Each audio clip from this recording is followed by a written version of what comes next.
Good evening, everyone. Welcome to Natural Flow at Solutions Therapeutic Services. If this is your first time joining us, welcome.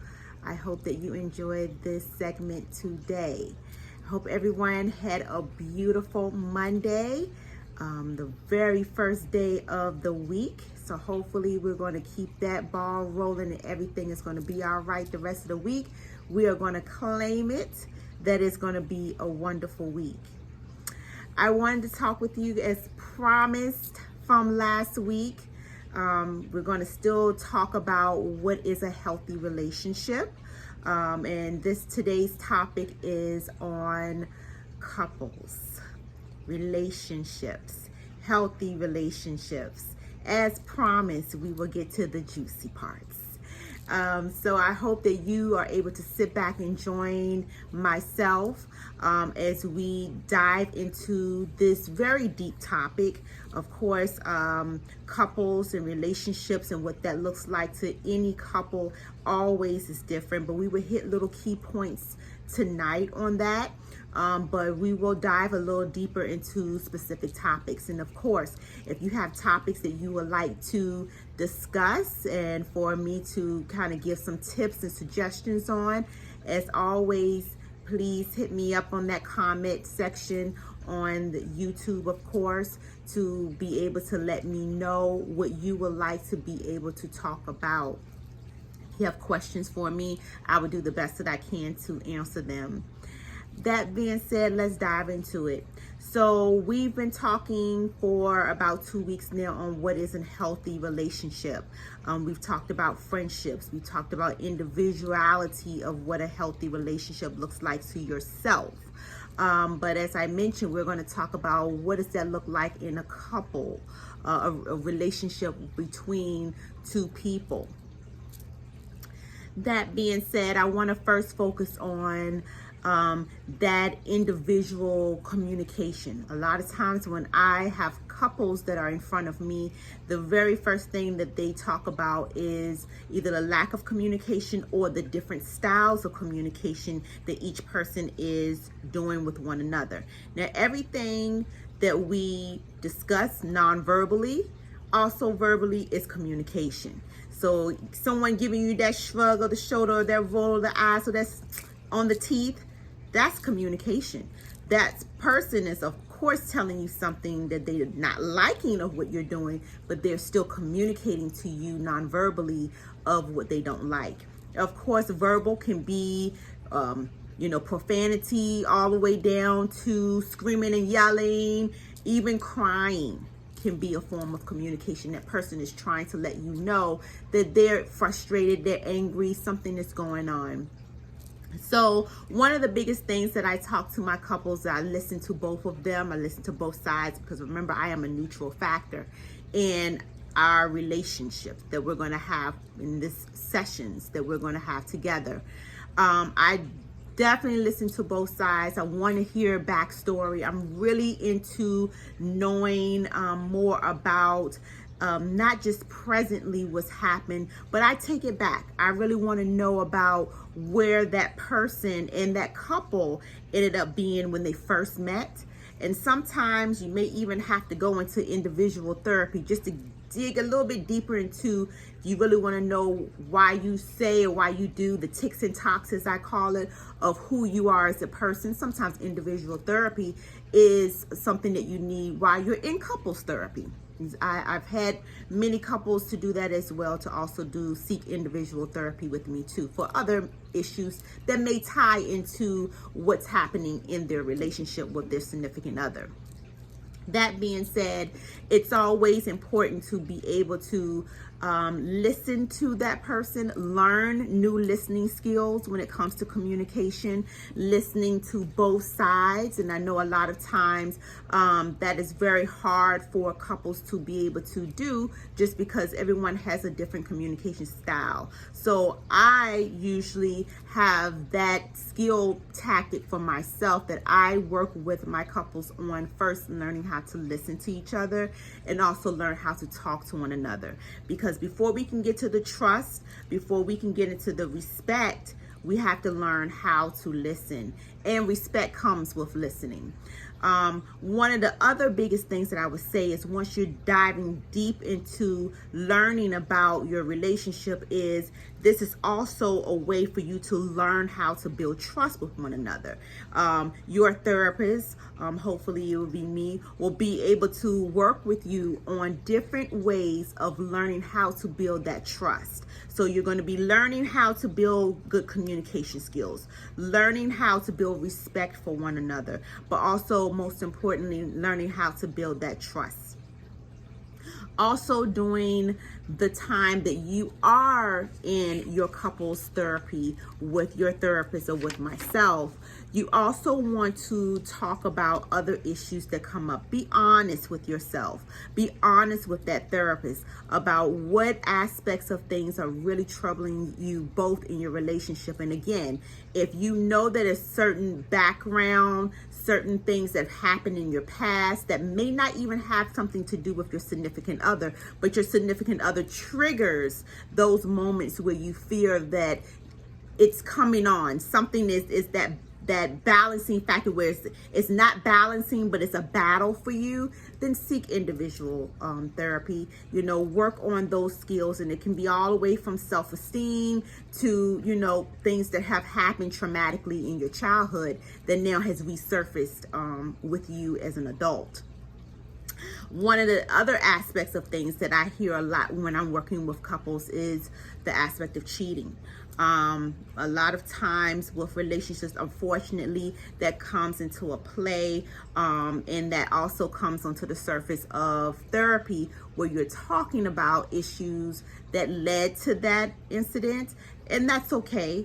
That's a safe place to be able to have those discussions and to be honest with yourself first and foremost, and also be honest with your partner about what is happening, that if cheating is involved in your relationship, either on both sides or individually with just one, where that is stemming from. If you want to continue with this relationship, what does that look like in hopefully ending those situations in which you have been having those infidelity issues?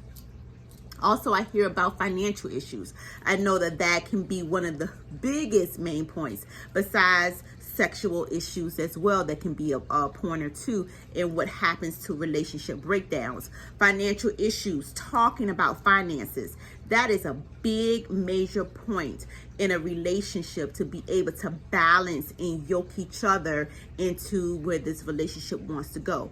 You have to be able to, again, go back to that main base foundation of learning how to communicate, but also that comes with trust as well.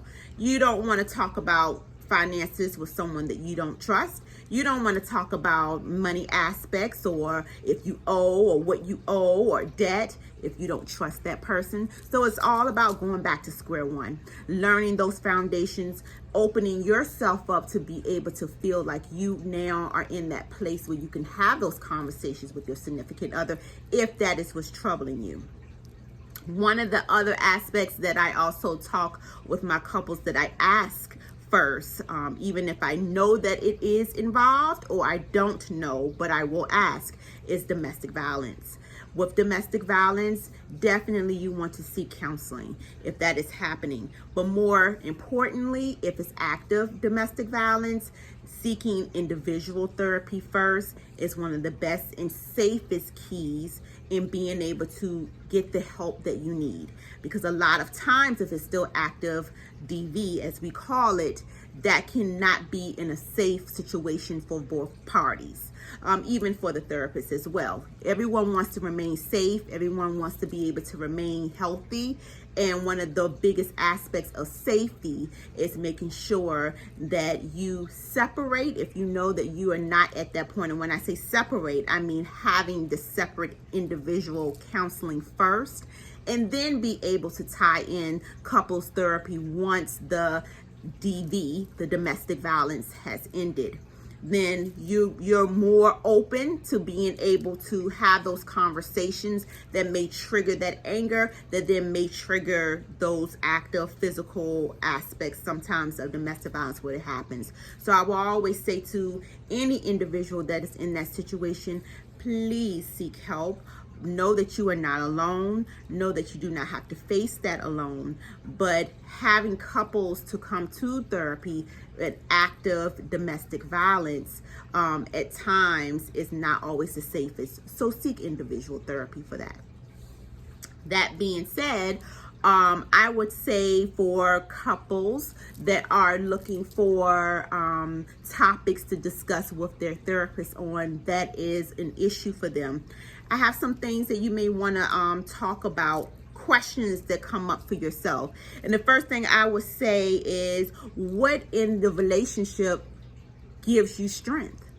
What in the relationship keeps you going and wanting to continue to pursue this person that you've been with for number of weeks, months, years that you have been with?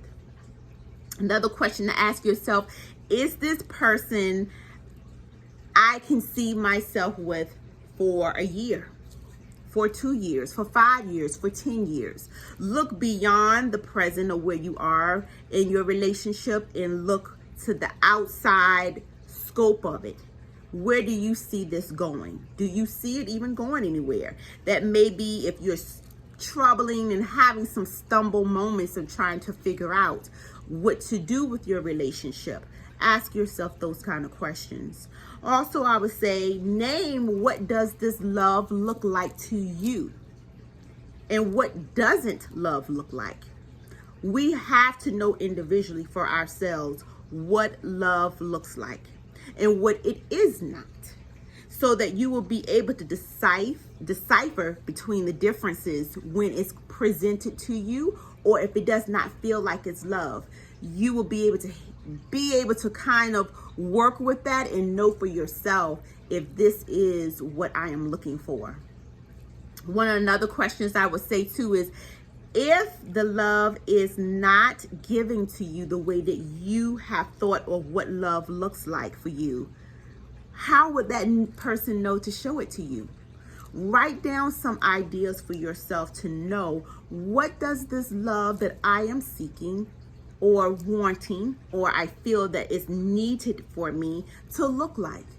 Because this will also help you to build that communication skills when it's that time to communicate to your significant other. You will already have a clear foundation for yourself to know what you're looking for or what you feel that you need for this partner to show to you to be able to grow, to be able to have that strength that I last said about in the first question. And lastly, I would say, ask yourself, is this relationship worth fighting for?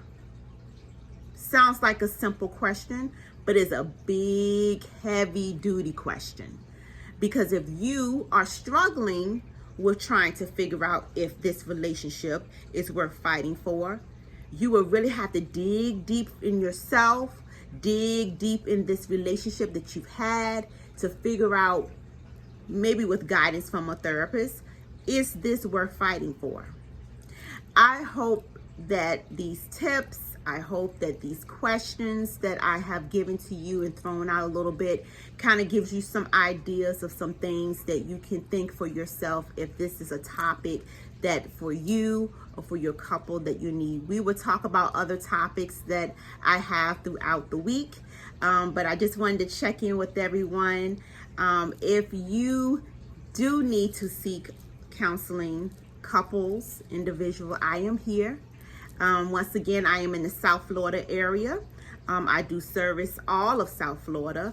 I service all the way to Broward County area as well. A little bit of Miami. Gotta let me know where you are in Miami and I'll tell you if I can get there. But I do face-to-face as well as I do Zoom interactions. So if you are looking for a therapist and you want to be able to seek some guidance and assistance individually or couples, I am here. Again, it's Solutions Therapeutic Services. I am on Psychology Today under Solutions Therapeutic Services is where you can find me. You can email me at ksolutionstherapeuticservices@yahoo.com to also find me, or you can directly call me. I will also be able to get back with you within 24 hours. And the number is 954-909-6787. I hope everyone has a wonderful evening. Be safe, be kind to yourself first and foremost, and be kind to others. Until next time, everyone, have a good night, and we will chit chat and have that natural flow of conversation again soon. You take care now. Bye-bye.